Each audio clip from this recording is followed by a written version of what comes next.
It had been years since Woody last saw Andy. After being lovingly handed down to Bonnie, Woody found himself in a new home filled with laughter, creativity, and countless adventures. But as time passed, he couldn't help but feel a lingering sense of nostalgia for the days when he was Andy's favorite toy.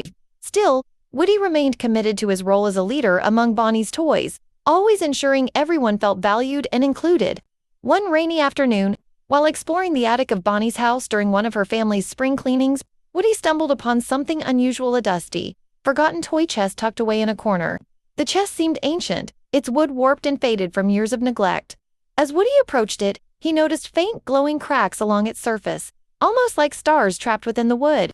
Curiosity got the better of him, and with a gentle push, he opened the lid. Inside lay an ordinary-looking cardboard box, but what caught Woody's attention was the strange symbol etched onto its side, a swirling spiral that shimmered faintly under the dim light. Before he could think twice, Buzz Lightyear appeared beside him, followed by Jessie and Rex, who had climbed up to investigate the noise. "What do you think it is?" asked Jessie, tilting her hat back as she peered into the chest. "I don't know," Woody replied thoughtfully, picking up the box, "but something about it feels different." Buzz examined the box closely, his visor scanning it for any signs of danger. "It appears to be some sort of portal device," he concluded, "though I cannot determine its exact function without further analysis." Woody hesitated for a moment before deciding, "We should check it out. If there's anything or anyone inside this box that needs our help, we owe it to them to investigate." With cautious optimism, the group carried the box downstairs to Bonnie's room, where they placed it on the floor and opened it. A bright flash of light erupted from within, enveloping the toys in warmth and color. When the light faded, they found themselves standing in a vast, surreal landscape unlike anything they'd ever seen. They were no longer in Bonnie's room. Instead, they stood at the edge of a sprawling meadow dotted with broken toys, scattered pieces of puzzles, and half-finished dolls. Above them stretched a sky painted in hues of gold and lavender, with floating islands drifting lazily across the horizon. In the distance, a massive clock tower loomed over the land, its hands frozen at midnight. "Where are we?" gasped Rex, clutching his tiny arms nervously. "This must be the realm of lost toys," Buzz said, his voice tinged with awe. "A place where forgotten toys come to live out their final days." As they ventured deeper into the realm, they encountered other toys, some battered, others incomplete, all carrying an air of sadness. There was a teddy bear missing an eye, a jack-in-the-box whose spring had rusted shut, and a porcelain doll with chipped paint. Each toy greeted them with a mixture of curiosity and despair. "We've been abandoned," explained the teddy bear, his voice heavy with sorrow. "No one remembers us anymore. We're just leftovers." Woody felt a pang of empathy. He knew what it was like to fear being forgotten, especially after Andy grew up. Determined to help, he turned to his friends. "We can't leave them here like this. Every toy deserves a second chance." Jessie nodded firmly.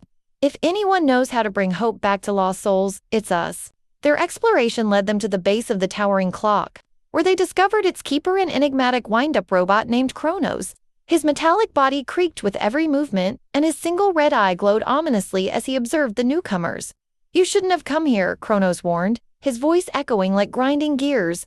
"This realm exists because toys like you failed to stay relevant. You'll end up just like the rest, forgotten and alone." Woody stepped forward bravely. "That's not true. Toys aren't meant to be thrown away or forgotten. We're more than objects, we're companions, storytellers, and memories. And if you won't help these toys find hope again, then we will." Kronos sneered but didn't stop them. Instead, he revealed a crucial piece of information. The only way to restore vitality to the realm of lost toys was to repair the broken clock tower. Its mechanism controlled the flow of time in the realm, and once fixed, it would allow the toys to return to the world above, where they might find new owners. The task was daunting. The clock tower's inner workings were complex, requiring precision and teamwork. Buzz used his advanced knowledge of mechanics to decipher the schematics, while Jessie and Rex gathered spare parts from the surrounding area. Woody took charge of motivating the other lost toys, encouraging them to contribute however they could have been. The smallest effort mattered. As they worked, Woody began to reflect on his own journey. He realized that being forgotten wasn't the end. It was simply part of life. What truly mattered was the impact you left behind, the joy you brought, the lessons you taught, and the connections you made. Finally, after hours of relentless effort, the clock tower roared back to life.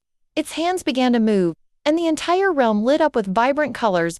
The lost toys cheered as they felt their spirits lift, their bodies repairing themselves magically. With the realm restored, the toys prepared to ascend back to the human world.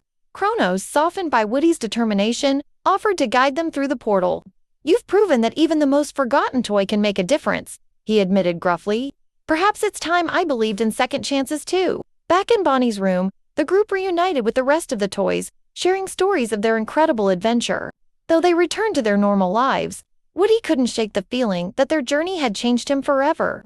From that day on, whenever a toy in Bonnie's collection felt overlooked or unimportant, Woody would remind them of the realm of lost toys and how even in the darkest moments, hope could shine through.